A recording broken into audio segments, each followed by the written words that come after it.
Permisi Ustaz, saya mau tanya, kalau semisal enggak Jumatan 3 kali, sudah dianggap kafir. Lantas jika wabah corona ini sampai 1 bulan, berarti kita sudah tidak Jumatan 4 kali. Nah itu gimana ya Ustaz? Baik. Bagus pertanyaannya. Memang ada keterangan dalam satu hadis yang diriwayatkan salah satunya oleh Imam Abu Daud. Nomor hadis 1052, rawinya Abi Al-Ja'i. Ya, dari Rasulullah sallallahu alaihi wasallam, beliau pernah bersabda, bima makna man taraka thalatha juma'in tahawunan alaihi. Nah, tolong digaris bawahi kalimat tahawunan alaihi. Ya, taba'allahu ala qalbi. Siapa yang sengaja meninggalkan Jumat sebanyak 3 kali,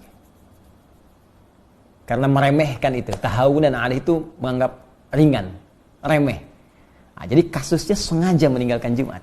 Nah, bukan karena ada sebab tertentu yang secara syariat dia boleh mengganti Jumat dengan zuhur. Ingat ya, bukan sengaja meninggalkan Jumat karena ada sebab tertentu sehingga dia mengganti Jumat dengan zuhur. Nah, kasusnya berbeda. Maka di hadis ini dikatakan siapa yang sengaja meninggalkan Jumat sebanyak 3 kali karena meremehkan, menganggap ringan ibadah Jumat itu, maka taba'allahu ala qalbi. Allah akan menutup, memberikan cap kepada hatinya. Ya, taba'a sama dengan khatama. Ya, sama dengan Al-Baqarah ayat ke-7 itu ketika Allah mengatakan khatamallahu ala qulubihim wa ala sam'ihim wa ala absarihim ghishawa wa lahum adzabun azim. Maka diancam oleh Allah Subhanahu wa taala, hati-hati. Ya, nanti kalbunya bisa tertutup. Ya, kalau kalbu tertutup, pada akhirnya sulit menerima informasi. Nah, bukan hanya informasi-informasi yang dimaksudkan kebaikan-kebaikan, tapi pada puncaknya sulit menerima nur Allah Subhanahu wa taala.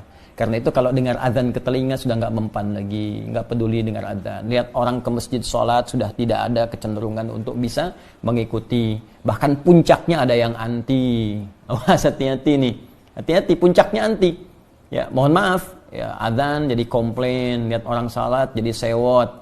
Nah, sekarang padahal ada tempat misalnya yang aman, ya, boleh jadi tidak ada isu virus di situ, tiba-tiba ikut komentar tutup masjidnya misalnya.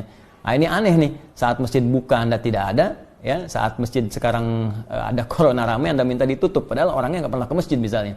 Nah, itu juga hal yang penting untuk kita dudukan dengan cara yang baik. Jadi yang dimaksud kondisi sekarang corona ini kondisi yang berbeda yang dimaksudkan hadis yang tadi.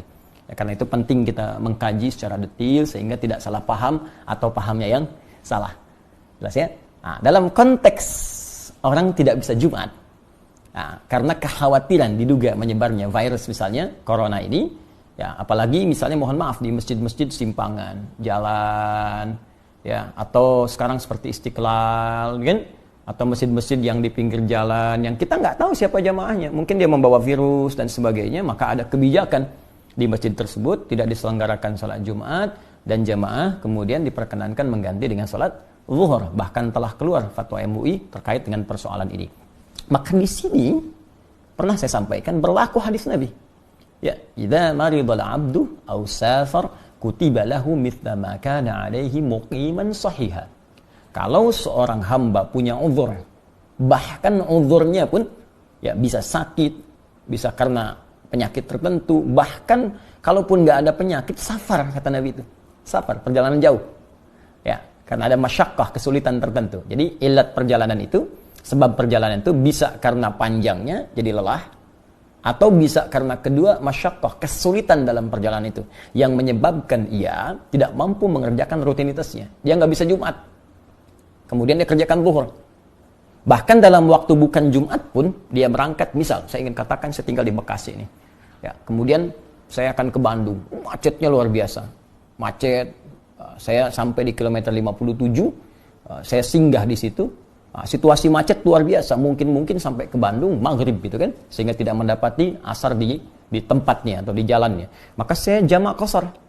Ya, saya gabungkan zuhur dengan asar, saya persingkat jadi 2. Itu dalam situasi jamak qashar pun kata Nabi, Anda mendapatkan pahala sempurna seperti Anda biasa kerjakan sebelumnya dalam rutin. Jadi kalau Anda biasa ke masjid, dapat pahala ke masjid. Ya, dapat pahala komplit. Bahkan kalau Jumat pun Anda nggak Jumatan, Anda kerjakan zuhur, pahalanya dapat senilai Jumat. Itu hadis. Nah, jadi ini pentingnya kita mengaji sehingga bisa menempatkan sesuatu sesuai dengan tempatnya. Jadi jangan sampai ada pembicaraan begini misal, lebih baik saya berjuang ke masjid kalau meninggal pun sedang syahid di masjid. Anda nggak bisa pastikan meninggal di mana. Ada poin. Hati-hati, kita nggak bisa pastikan. Jangan-jangan nanti Anda ke masjid meninggalnya di rumah. Dan ke rumah bawa virus misalnya. Virusnya menyebar pada keluarga, pada anak, pada istri. Ini lebih bahaya lagi. Jadi carrier Anda membawa nih. Jadi agen pembawa virus kepada yang lain. Nah ini penting difikirkan di dalam konteks ini. Dan Nabi telah memberikan solusi. Ya, Nabi telah memberikan solusi tentang persoalan yang dimaksudkan. Wallahu ta'ala a'lam bis-shawab.